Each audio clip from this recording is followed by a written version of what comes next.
South ఇండియాలోనే biggest sorry store మన Varahi silks మన విజయవాడ ఎంజీ రోడ్ లో ప్రారంభం.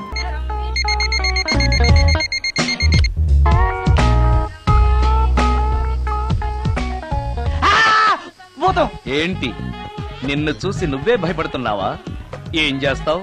నీ ఫేస్ అలాంటిది, భయపడక చేస్తావా? అందుకేగా నాకిప్పటిదాకా పెళ్లే కాలేదు. అయ్యుంటే ఈ పాటికి ప్రొడక్షన్ ఆపరేషన్ రెండు అయిపోయింది. ట్రై చేస్తున్నాం సార్. ఇప్పటికే పెళ్లి చూపులు హాఫ్ సెంచరీ పూర్తయినాయి. సెంచరీ అయ్యేలాగా ఈ గంతకు తగ్గ బంత దొరకపోతుందా? డబుల్ సెంచరీ కొట్టినా నీకు మ్యారేజ్ అవ్వడం నాకు డౌటే. ముష్టి వాళ్ళకి మోస్ట్ వాంటెడ్ టెర్రరిస్టులకు కూడా పెళ్ళయి పిల్లలున్నారు. నీకేరా లేంది. అయితే నన్నేం చేయమంటావు? బిర్యానీలో బేగాన్ స్ప్రే కలుపుకుని తిని చావు. చాలే, నోరు మూసుకో. అసలే చండాలమైన ఫేస్ వేసుకుని పెళ్ళి ఒక నేను ఎడుతుంటే పైగా నీ ఎగతాడు ఒకట పాదలకే.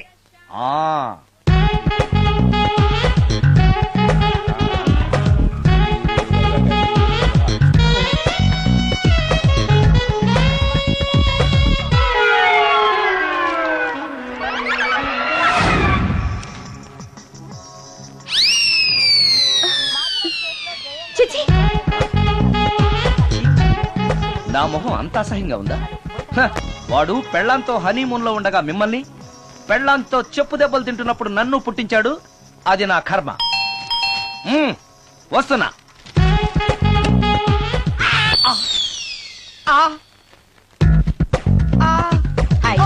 ఏటి మడిసే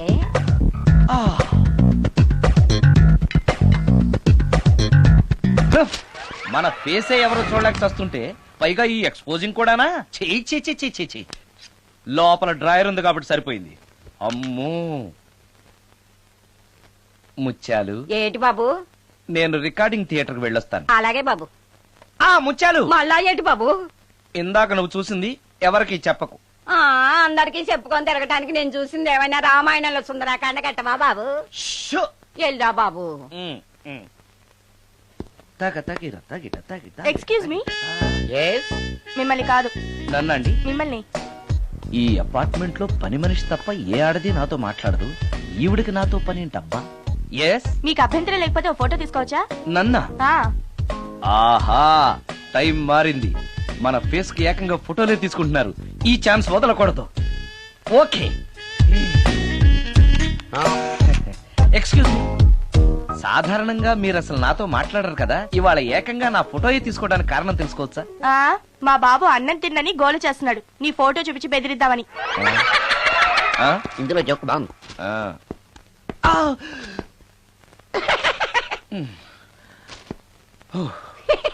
20% ఇవ్వడానికి వస్తున్నారు ఏదో. ఏమండి, వచ్చే వారం తిరుపతిలో బ్రహ్మోత్సవాలు జరుగుతున్నాయి. అయితే వెళదామండి. 3 రోజులు టైం వేస్ట్, 2000 డబ్బు బొక్క. ఏదో టీవీ ముందు కూర్చున్నావు అనుకో, లైవ్ ప్రోగ్రామ్ ఇస్తారు. ఫ్యాన్ కింద కూర్చొని పల్లీలు తింటూ చూడొచ్చు. రేపు ఆదివారం ఏదైనా మంచి సినిమాకి వెళ్దామండి. వారిని 3 గంటలు టైం వేస్ట్, 200 రూపాయలు డబ్బు వేస్ట్. 3 నెలలు కళ్ళు మూసుకోనుకో, ఏదో ఛానల్ వస్తుంది, ఇంట్లో కూర్చొని చూడొచ్చు. అవును, మర్చిపోయాను, నీకు ఫిష్ బిర్యానీ చేయడం వచ్చా? తినాలుంది. ఎందుకు అనవసరంగా డబ్బు ఖర్చు? ప్రతిరోజు టీవీ చూస్తూ కూర్చోండి. ఏదో ఒక రోజు టీవీ ప్రోగ్రామ్ లో గుమగుమల్లో చూపిస్తారు ఎలా చేయాలో. లొట్టలేస్తూ చూడొచ్చు. మాటల్లో పెట్టి రికార్డింగ్ థియేటర్ వరకు నడిపించుకుంటూ తీసుకొచ్చి ఆటో డబ్బులు మిగిల్చారు. హలో, నువ్వు ఎంత బాగా వాయిస్తావు, ఏం బాగా వాయిస్తావు అనేది నాకు అనవసరం. నీకు ఇచ్చే రిమ్యునరేషన్ లో నాకు 20% ఇస్తావా? అయితేనే ఓకే. Line note. అలా అయితేనే ఓకే. లేవుటి ఇంకోసారి ఫోన్ చేయకు పెట్టే ఫోన్. ఇదిగో, నువ్వు పంజాబ్ వెళ్తున్నావు కదా, మా ఆవిడ్ని మాధురి రికార్డింగ్ థియేటర్ లో డ్రాప్ చేసి ఆ తర్వాత వెళ్ళు. అర్థమైందా? అలాగే. ఒక్క నిమిషం. హలో, ఏమైనా నాకు ఈ సొంత ఎందుకయ్యా? నువ్వెంత సీనియర్ అయితే నాకెందుకు? 20% ఇస్తావా? అలా అయితే రికార్డింగ్ థియేటర్ గిటార్ వేసుకుని వచ్చాయి. ఇది ఒక్క నిమిషం. పక్కనే కదా ఇల్లు. నడుచుకుంటూ వచ్చి ఆటోలో వచ్చారని చెప్పి మా బాస్ దగ్గర 100 రూపాయలు తీసుకో. మా బాస్ దొరకకుండా 100 నాకు ఇచ్చి. ఇగో ఒక్క నిమిషం. ఇంటి దగ్గరే టీలు టిఫిన్లు తినేసి వచ్చాయి. ఓకే, వీడి పేరు చెప్పి టీలు టిఫిన్లు 3 మారికి చెంది ప్యాకెట్లు, 4 సిగరెట్ ప్యాకెట్లు అని 100 రూపాయలు ఒకేసారి. నువ్వు వెళ్ళు. ఇగో, నువ్వు ట్రాక్ పడగానే 2000 రూపాయలు ఇస్తారు. నాకు 200 రూపాయలు కమిషన్ ఇవ్వాలి. ఓకేనా? నేను మీ భార్యనండి. మర్చిపోయాను. నువ్వు వెళ్ళు. ఇగో, మా ఆవిడ డ్రాప్ చేసిన వెళ్ళు. మధ్యలో ఎటు వెళ్ళమాక, వెళ్ళు. మా గురువు గారు కూడా అనవసరంగా పెట్రోల్ వేస్ట్ చేస్తున్నాడు. నడుచుకుంటూ రావచ్చు కదా, ఇంత పెద్ద బండి ఎందుకో. హలో.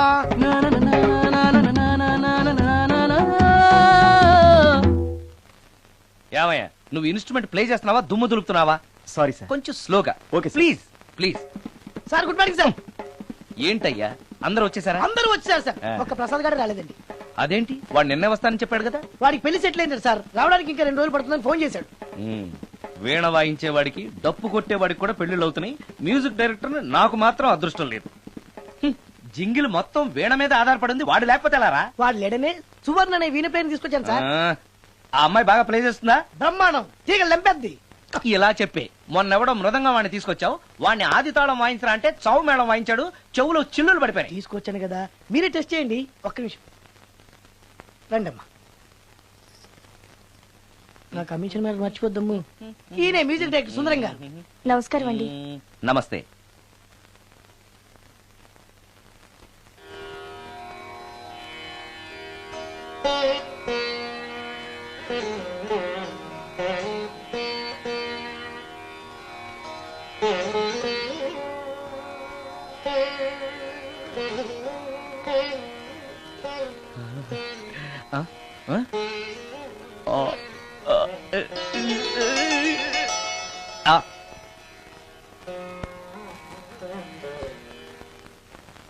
బాయ్ కొంచెం అప్పుడే వంకరగా ఉన్నంత మాత్రం రుచిపోతుందా? అబ్బాయి డబ్బు బాగా సంపాదిస్తున్నాడు. డబ్బుంటే అన్నీ ఓకే. మీ తమ్ముడు మాకు బాగా నచ్చాడండి. నేను మీకు నచ్చాను, మీ అమ్మాయి మా అందరికీ నచ్చింది కాబట్టి. చెప్పు బాబు. అది అది ఏంట్రా? మీ అమ్మాయితో నేను మాట్లాడాను. ఈ రోజుల్లో ఇవన్నీ మామూలేగా బాబు, తీసుకెళ్లి మాట్లాడు. రే ఆగరా, ఏమడుగుతావురా? మ్యూజిక్ వాయించడమేనా లేకపోతే స్టెప్స్ కూడా వేయటం వచ్చా అని అడుగుతావా? బల్లిగుడ్లతో ఆమ్లెట్ వేయడం వచ్చా అని అడుగుతా. అరే రే, కింద పడలేదు. మా రోజుల్లో ఇలాంటి పద్ధతులు ఏమీ ఉండేవి కాదు. పెళ్ళవక ముందే పక్కకు తీసుకెళ్లి మాట్లాడడానికి ఏముంటాయని. ఏముంటాయండి, మామూలుగా పెళ్లి చూపుల్లో అమ్మాయిని వంట బార్పు వచ్చా అని మనం అడుగుతాం. కానీ ఈ రోజుల్లో నీకు వంట చేయడం వచ్చా, బట్టలు ఉతకడం వచ్చా, అంట్లు తోమడం వచ్చా అని అమ్మాయిని అబ్బాయి అడగడానికి పక్కకు తీసుకెళ్లి ఉంటాడు. అంతే తేడా. ఓ చాలా ఎక్కువైంది, తగ్గించండి. ఏమీ లేదు, నేను నచ్చానో లేదో తెలుసుకోవడానికి పిలిచాను. నేను నచ్చానా? నువ్వేం మొహాన్ పడకు, ధైర్యంగా చెప్పే. దానికంత ఆలోచించడం దేనికి? నేనేమీ అనుకోను, చెప్పేయ్. నాకు మీ మొహం చూడాలంటేనే భయం వేస్తుంది.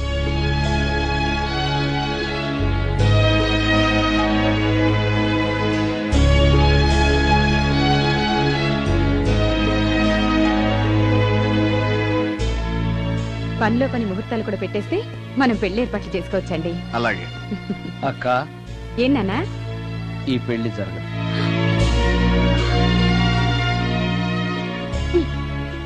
అసలు నీకు బుద్ధుందా? మేమందరం ఒప్పుకున్నాక ఆ అమ్మాయి అభిప్రాయంతో నీకు పనేంట్రా? నేను నచ్చానా లేదా అని అమ్మాయిని వెళ్ళి ఎవరు అడగమన్నారు నిన్ను? సైడ్కి వెళ్ళి మాట్లాడితే సైడ్ ఎఫెక్ట్స్ ఇలాగే ఉంటాయి మరి. షో, మీరు మధ్యలో మాట్లాడకండి, అసలు ఒళ్ళు మండిపోతోంది. అది కాదక్క. ఊరుక, ఏంట్రా ఇష్టం? ఇష్ట ప్రకారం అన్ని జరగాలంటే ఏది జరగదు. అంట్లు 9 అడిగితే సచిన్ టెండూల్కర్ ఇష్టం అంటుంది. కాకా హోటల్లో కప్పులు కడిగేవాడిని అడిగితే కత్రినా కైఫ్ ఇష్టం అంటాడు. ఇష్టపడినంత మాత్రాన వాళ్లకు వీళ్లకు పెళ్లికి జరుగుతాయిరా? అంతెందుకురా, నేను ఇష్టపడి ఈయన్ని పెళ్లి చేసుకున్నానా? ఏదో గవర్నమెంట్ ఉద్యోగస్తుడు, శాలరీ నచ్చకపోయినా వచ్చే శాలరీతో కూటికి గుడ్డకి ఏ లోటు ఉండదని చేసుకున్నాను. ఆ పర్సనాలిటీ చూడు, ఇన్షర్ట్ చేస్తే బియ్యం బస్తాని మధ్యలో తాడేసి కట్టేసినట్టుంటుంది. నవ్వితే నాగుపం బుసగొట్టినట్టుంటుంది. మాట్లాడితే గ్రైండర్ లో రాళ్లేసి తిప్పినట్టు గలగలగలమని ఒకటే మోత. ఇవన్నీ ఎందుకురా? మనిషికి మాయరోగం వచ్చి ఫట్టుమని పోయాడనుకో, ఏదో వచ్చే పెన్షన్ తో హ్యాపీగా బతకొచ్చు కదా అని చేసుకున్నాను. అయినా ఆడదానికి ఇష్టాలతో పనింట్రా? ఆస్తుందా, అంతస్తుందా, వచ్చే సంపాదన ఎంత అని ఆలోచించి అడ్జస్ట్ అయిపోవడమే. అసలు నిన్ను చూడగానే ముచ్చట పడిపోయి పెళ్లి చేసుకోవడానికి నువ్వేమన్నా మన్మధుడివా లేకపోతే మిస్టర్ ఆంధ్రావా? చూసావా అక్క, నువ్వు కూడా అట్టగన్నావు. దానికి నేను ఇష్టం లేదంటే పెళ్లి చేసుకోవచ్చే, కానీ నన్ను చూస్తేనే భయపడిపోయే ఆడదాన్ని నేను ఎలా చేసుకోమంటావు? ఎలా? నువ్వొక వేస్ట్. గురుగారు నచ్చిందా? భయమేస్తుంది. ఏదో ఒక మూడ్లో అలా అనేశాను, సారీ. ఆ రోజు నేను అలా మాట్లాడి ఉండకూడదు, నన్ను క్షమించండి. అబ్బే, ఐఎమ్ వెరీ సారీ. మీరు చాలా బ్రహ్మాండంగా ప్లే చేశారు, చాలా బాగుంది.